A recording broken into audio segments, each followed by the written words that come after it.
Well, greetings, my beloved clients and friends.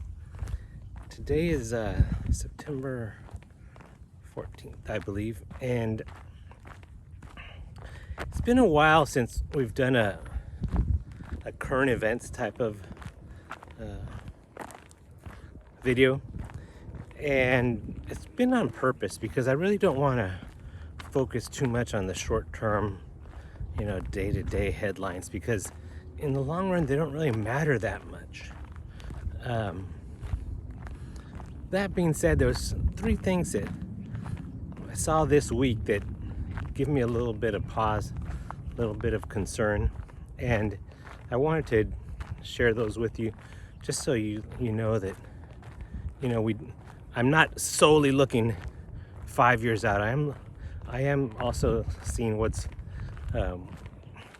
out ahead a little bit closer, and we're not unaware of that, and we're not unconcerned, and we're not oblivious to it.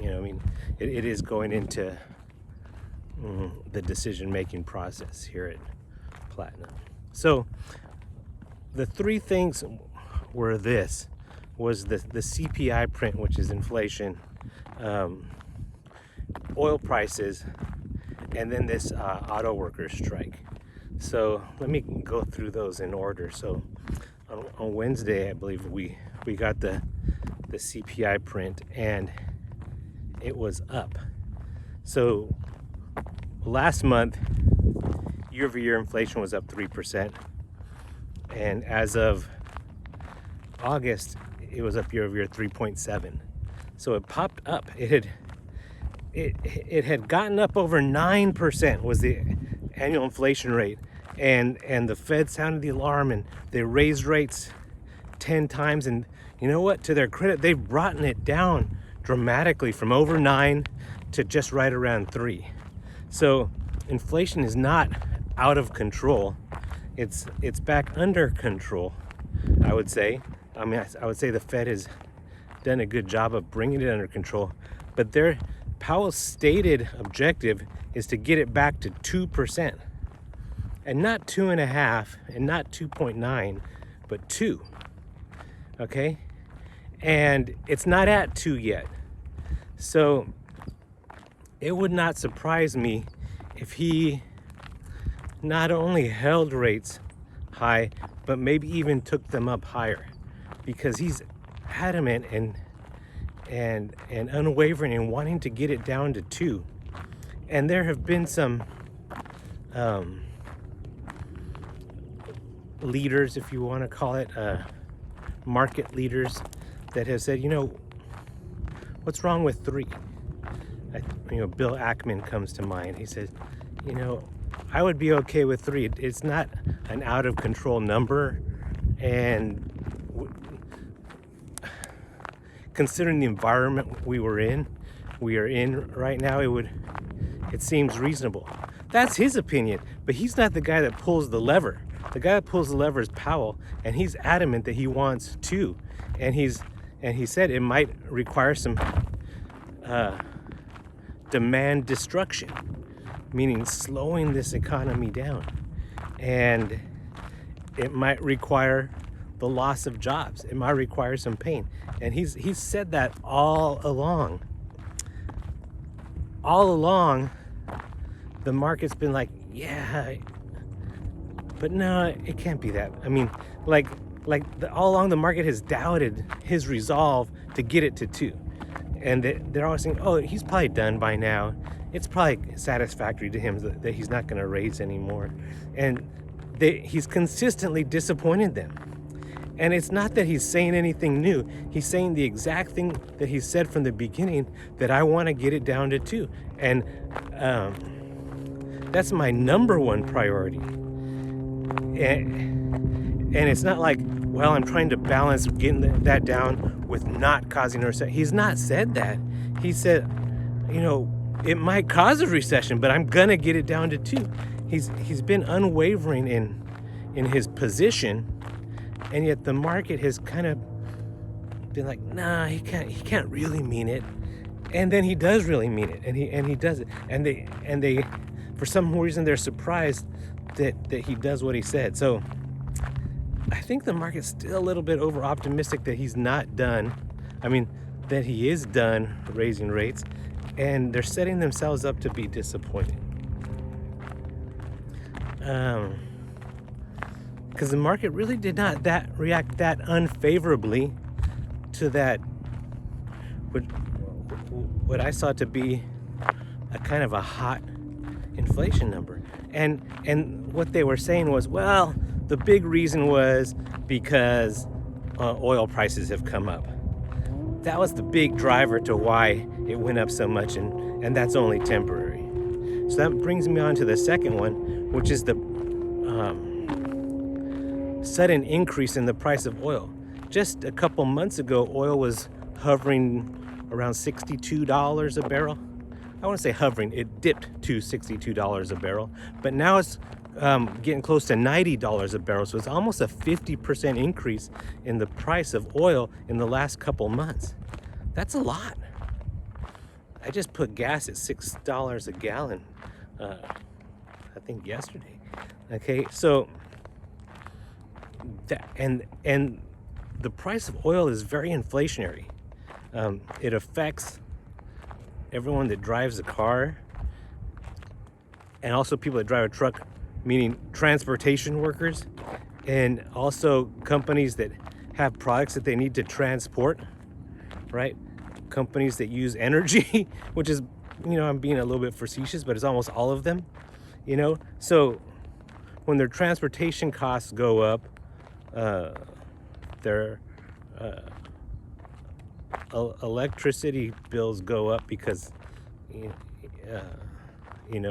electricity is created by oil to a large degree, or fossil fuels to a large degree, and it's going to increase their costs, right? And they're going to have to either eat those, which is not good for earnings, or pass them on, which is inflationary. So the price of oil going up is a little bit concerning, and Russia and Saudi Arabia, two of the largest oil producers, have agreed to limit supply. So they're kind of pushing oil prices up. At the same time, Biden has been trying to keep oil prices down, and he's been supplying a lot through our national strategic reserves. He's been putting them out into the market, and he's brought those reserves down, so he doesn't have a lot of dry powder left if he wants to keep gas prices down. So that's concerning because he doesn't want to drill, but he wants to use up our reserves. And the other thing about oil prices, it tends to be a leading indicator of the health of the economy. So if we're going into a recession, you tend to see oil prices coming down because there's a slowdown of demand, right? Or an anticipation of a slowdown demand. So the oil producers will act accordingly and bring oil prices down to prevent that slowdown of demand, And if oil prices, conversely, if oil prices are going up, it's kind of an indicator. It could be an indicator that the economy is strong and healthy and going stronger. So if Powell saw that the economy was not suffering, meaning he could interpret that as, well, they could handle another rate increase because the economy is not teetering, right? And that's inflationary. So he might be motivated to raise rates higher.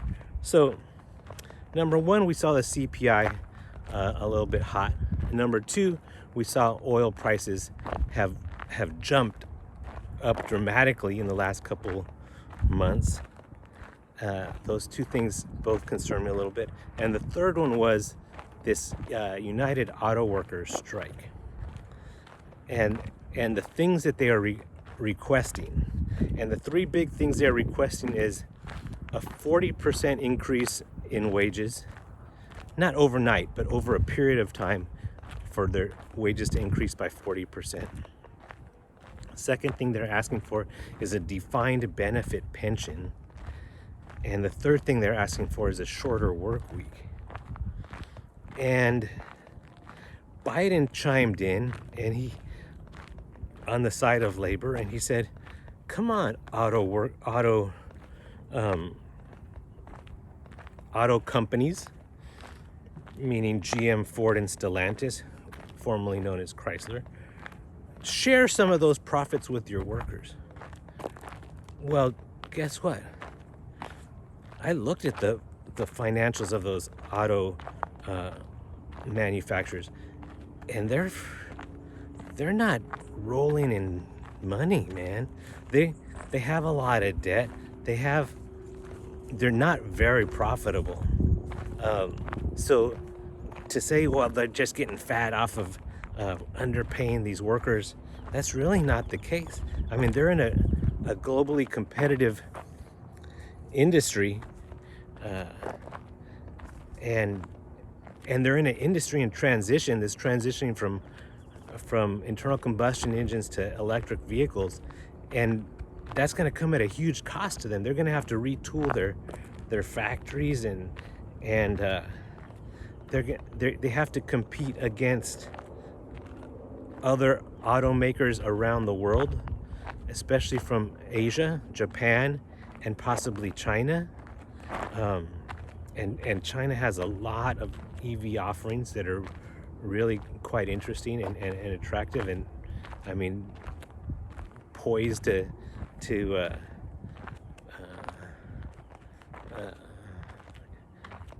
enter global markets with those electric vehicles. And then they also have to compete against Tesla, which is a US automaker, but it's a non-union shop. And Elon Musk has new factories. They're not legacy factories that he has to retool. They were built from the ground up to make electric vehicles, and he put a lot of technology into them. So they're not human labor intensive. I mean, a lot of the work that is done in Tesla's factories is done by robots, you know. And so how do the big three US automakers compete against that, against their global competition and against Tesla? And they're I already was concerned that they might go bankrupt because this transition to EVs is going to be tough. And now their labor force is making all these demands. It's not a good time for them to be asking for a raise when those companies are not in a great financial position currently or going forward. You know what I mean? How are those automakers gonna do it? I don't know. They're either gonna have to send that labor offshore, which, you know, a further hollowing out of the working class in America, or you know, switch to more aggressively switch to robots. You know, I just think those union leaders are not really thinking right now is not the time to be making all these demands, and a shorter work week that further cripples those auto workers, and defined benefit pension. Man, public companies cannot offer that. Almost every public company has switched away from defined benefit pension plans because it's so not feasible economically. You know, pensions were a thing of the past when someone would work at a company for 40 years, retire when they're 65, and then get a pension for the rest of their life. And by the rest of the life, that meant 2 more years because they retired at 65 and they died at 67. Or some of them died before they got to 65. So not everybody got a pension because they didn't make it to retirement. And the ones that did, they only made it a few years into retirement. You know, the outlier lived another 10 years after retirement. So, you know, as an employer, you could say, hey, these people worked for me their whole life, they gave me 40 years, I'll pay them 42 years. So what? You know, that's a reasonable request. That's a, you know, that's not unreasonable. And to say this person that gave me their working years, you know, I'll take care of them in their retirement because it's only a couple years. But how about someone that works for you for 30 years, retires at 60, and then lives another 30? They're gonna work for you for 30 years, but you're gonna have to pay them for 60. That just doesn't pencil out. And you know, a lot of those pensions are having trouble being funded because people are living too long. And now the auto workers are asking for that. I think it's an unreasonable request. And especially at a time when these companies are not floating in money. They're not printing money. They're in a very difficult competitive situation trying to navigate this transition to electric vehicles, and you know, they're not in a good position, competitive position globally. So any way you slice it, that auto worker strike is inflationary, because if those factories shut down, that limits the supply of automobiles, which increases the price of automobiles, because there's less supply. So for the same, people are gonna, if the demand stays the same, then the price is gonna have to go up because there's not enough cars to buy. So people are competing for fewer cars. That's inflationary. Or if they get what they're asking for, the only way that the automakers could survive is by raising prices. And by raising prices in a competitive business, that's hard to do. So is the government going to subsidize the automakers? Maybe they will subsidize them the same way they subsidize, you know, education and farming and defense and other industries. That's inflationary too. So any way you slice it, that auto worker strike is inflationary. It threatens the big three automakers and the whole auto industry. And you know, I'm concerned about the increase in the price of oil, and I think Wall Street's a little bit optimistic that it's just temporary. Maybe it is, but maybe it isn't. I mean, I don't see why they would think it is temporary. I mean, typically they say that, you know, from Memorial Day to Labor Day, that's when the peak usage, people are driving the most, and so gas prices do tend to go up during that time. And so now we're past Labor Day, it might pull back a little bit. So that's possible, but it's yet to be seen. So you for the first 8 months of the year, we were up a little bit over 30%, around 30%. Through July, we're up over 30%. We gave back a little bit in August. And, you know, with what's going on, I'm hoping we could hold on to that for the rest of the year. Hold on to those, you know, 30% type of returns. And I'm hoping. I'm not absolutely convinced that we will be able to. But we're going to do our best to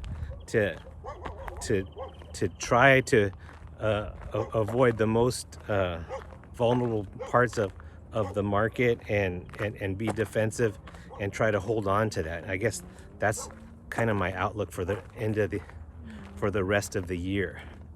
So I had to make this video just to kind of in a summary say, you know, fasten your seatbelts. It could get a little bit bumpy. I'm a little bit concerned with what I see going forward in the short term, but long term, I'm still very optimistic. Okay, so I'm not worried that it's the end of the world, but I am concerned that it might get a little bumpy in the next few months. That's all. So I don't want to scare you or alarm you. I just want to kind of prepare you. Say, hey, fasten your seatbelt, guys. We're gonna get through this, but it might get a little bumpy. Okay, so